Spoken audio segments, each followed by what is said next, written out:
पूरुषः पादोऽस्य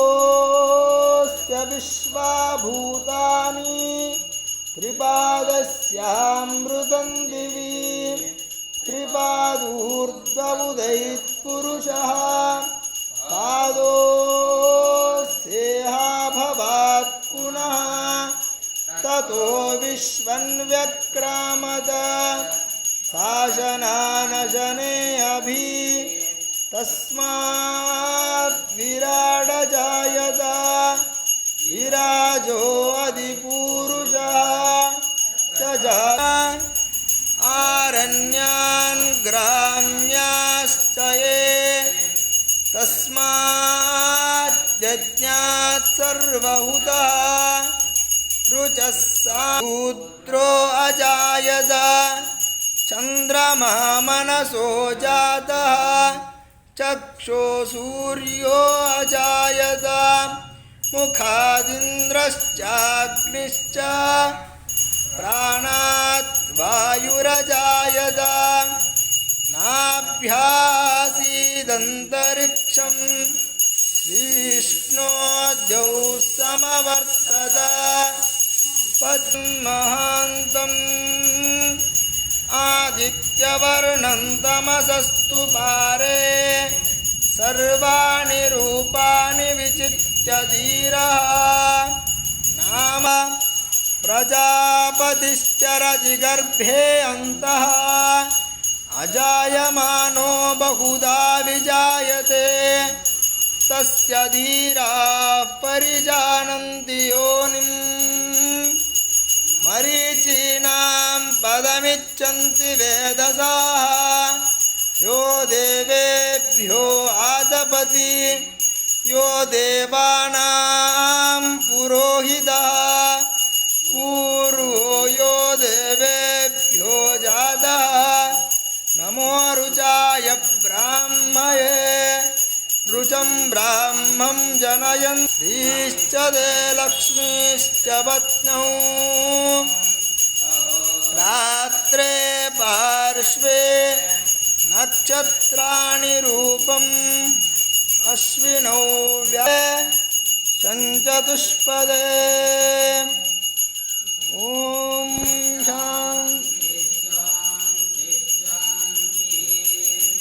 ॐ हिरण्यवर्णां हरिणीं सुवर्णरजतस्रजां चन्द्रां हिरण्मयीं लक्ष्मीं जातवेदो महावः तां महावः जातवेदो लक्ष्मीमनपगामिनीं वर्णे तपसोऽधिजातो वनस्पतिस्तव वृक्षोऽत बिल्वः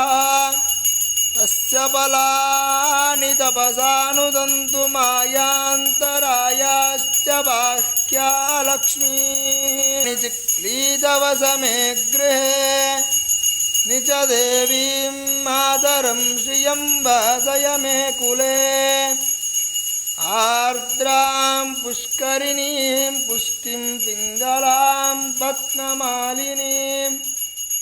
चन्द्रां हिरण्मयीं लक्ष्मीं जातवेदो महावः आर्द्रां यःकरिणीं यष्टिं सुवर्णां हेममालिनीं सूर्यां हिरण्मयीं लक्ष्मीं जातवे पद्मसम्भवे त्वं मां भजस्व पद्माक्षी येन सौख्यं लभाम्यहम् पद्मानने पद्मविपद्मपत्रे पद्मप्रिये पद्मदलायदाक्षी विश्वप्रिये विष्णुमनोनुकूले त्वत्पादपद्मं मयि सन्निधत्स्व पुत्रपौत्रधनं धान्यं हस्तश्वादिगवेरतं प्रजानां भवसि मादायुष्मन्दं करोतु माम् धनमग्निर्धनं वायुर्धनं सूर्योधनं वसु धनमिन्द्रो बृहस्पतिर्वरुणं धनमश्नुते वैनतेय स्वामं पिबतु वृत्रः सोमं धनस्य सोमिनो मह्यं ददातु सोमिनी न क्रोधो न च मात्सर्यं न लोभो नाशुभमतिः भवन्ति कृतपुण्यानां भक्तानां श्रीसूक्तं जपेत् सदा वर्षन्तु देवि भावरिदिवो अप्रस्य विद्युतः रोहन्तु सर्वबीजान्यवब्रह्मद्विषोजहि या सा पद्मासनस्था विपुलकटितटी पद्मपत्राय साक्षी गम्भीरावर्तनाभिस्तनभरणमिता शुभ्रवस्त्रोत्तरीया लक्ष्मीर्दिव्यैर्गजेन्द्रैर्मणिगणखचितैः स्नापिता हेमकुम्भैः नित्यं सा